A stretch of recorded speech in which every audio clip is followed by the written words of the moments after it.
Good morning 8th class students. Today we will discuss about exploring grammar. So आज हम students नया chapter पढ़ने जा रहे हैं. लेक्चर नंबर 1 में क्या पढ़ेंगे? 7 प्रोनाउन. प्रोनाउन के बारे में पढ़ेंगे. तो प्रोनाउन आपको पता है, pronoun is word use to which place of noun, avoid repetition of same noun. अब ये क्या करता है कि जो प्रोनाउन होता है वो कहाँ पे यूज़ होता है, किसके प्लेस पे यूज़ होता है? नाउन के प्लेस पे यूज़ होता है. प्रोनाउन की जो काइंड्स होते हैं वो बहुत तरीके के होते हैं, यानी कि पर्सनल होते हैं प्रोनाउन, डिमॉन्स्ट्रेटिव होता है, रिलेटिव होता है, रिफ्लेक्सिव प्रोनाउन होता है और इंट्रोगेटिव प्रोनाउन होता है. ओके स्टूडेंट्स, तो सबसे पहले हम इस चीज़ को देखेंगे कि प्रोनाउन क्या होता है, प्रोनाउन का यूज़ क्या है. Pronoun is a word which is use to place of noun. किसकी जगह पे यूज़ हो रहा है? नाउन की जगह पे यूज़ होता है. ठीक है. और ये जैसे कि यहाँ पे कौन से, जैसे ही, सी, इट, दे. अब he, she, it, they, these are calls क्या कर रहे हैं? सब कॉमन प्रोनाउंस होते हैं. कौन कौन से होते हैं? He, she, it, they, these are calls are common pronouns. Okay. Pronouns में सबसे पहले पर्सनल प्रोनाउन आता है. पर्सनल प्रोनाउन जो होते हैं वो 3 टाइप्स के होते हैं, first person, second person, third person. तो सबसे पहले हम इस चीज़ को समझ लेते हैं कि प्रोनाउन होता क्या है. तो हम इसका डेफिनेशन लिख लेंगे, कॉपी में ज़रूर इसको नोट डाउन कर लीजिएगा कि pronoun is a word which is use to place of noun. ठीक है, इतना यूज़ कर लीजिएगा, लिख लीजिएगा. उसके बाद एग्जाम्पल में लिख लीजिएगा he, she, it, they are some common pronouns. Okay. आप लिखेंगे काइंड्स ऑफ प्रोनाउन. ये क्या लिखा हुआ है स्टूडेंट्स? Kinds of pronoun.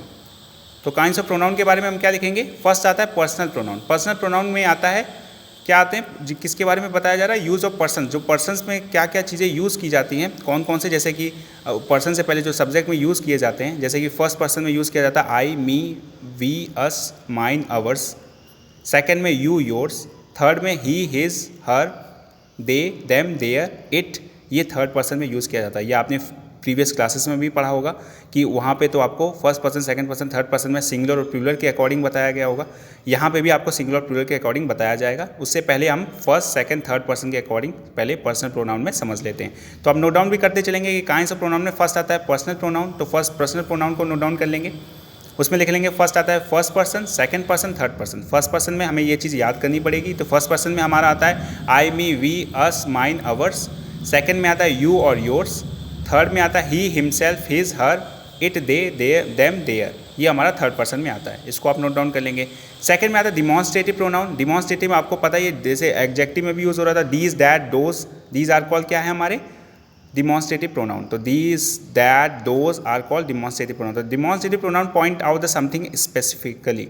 तो यहाँ पे पॉइंट आउट किसी पर्सन के बारे में या किसी चीज़ के बारे में किया जा रहा है, तो वो हमारा क्या कहला रहा है? डिमॉन्स्ट्रेटिव प्रोनाउन कहला रहा है. ठीक है. तो हम डिमॉन्स्ट्रेटिव प्रोनाउन के लिख लेंगे the demonstrative pronoun is something specifically and then these are only 4 them of them, these, that, this, those. ये हमारे होते हैं क्या? Demonstrative pronoun. रिलेटिव प्रोनाउन में हु, हुज, विच और का प्रयोग होता है. हु, हुज, हुम, विच का प्रयोग होता है. Relative pronoun refers of noun mention before them also related two sentences. 2 sentences के रिलेट करता है. जैसे कि अगर इसको हम किस में यूज़ करते हैं, जो मिडिल में जब हम हु, हुज और हुम का यूज़ करेंगे तो हम इसका मिडिल में करेंगे. दीज आर कॉल क्या कहलाएंगे? 2 सेंटेंस के जो रिलेट करेगा बीच में, यानी कि 2 सेंटेंस, एक सेंटेंस बन रहा है और उसमें अगर दिया हुआ है बीच में रिलेट करने के लिए, उसमें ही हम रिलेटिव प्रोनाउन का यूज़ करते हैं. जैसे कि मैं इसको आपको एक एग्जांपल बताता हूँ. जैसे आप देख सकते हैं यहाँ लिखा it is I who is at fault. तो यहाँ पे देखिए मिडिल में यूज़ हो रहा है हु का, हुज का. दीज आर कॉल क्या करेंगे? रिलेटिव प्रोनाउन कहलाएंगे. अभी आप एक्सरसाइज आगे करेंगे जिसमें अंडरलाइन करवाएंगे, तो हम इसमें आपको बताएंगे कि कहाँ पे रिलेटिव प्रोनाउन अंडरलाइन होगा. तो इसी तरीके से यहाँ पे रिलेटिव प्रोनाउन का यूज़ होता है. सो इसी प्रकार से आप रिलेटिव प्रोनाउन के बारे में भी लिख लेंगे. तो रिलेटिव प्रोनाउन क्या कैसे होते हैं? 2 सेंटेंसेस यूज़ होता है और उसमें हुज, हुम और विच का यूज़ होता है. ठीक है.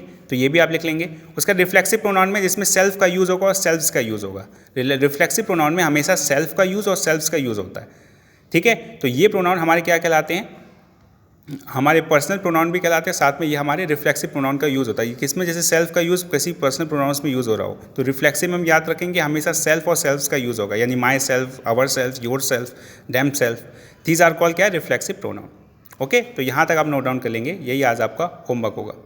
ओके स्टूडेंट्स, तो सबसे पहले आप प्रोनाउन का लिख लेंगे डेफिनेशन. उसका ये example he, she, it, they. Personal pronoun में first person, second person, third person, ये तक यहाँ तक नोट डाउन कर लेंगे. फिर डिमॉन्स्ट्रेटिव में डीज, दैट, दोज आता है. ये भी चीज़ हम यहाँ पे नोट डाउन करेंगे स्पेसिफिकली तक. और उसके बाद example these, that, those. Relative pronoun में भी हम 2 सेंटेंसेस के बाद एग्जाम्पल नोट डाउन कर लेंगे, हुज, हुम, हुज.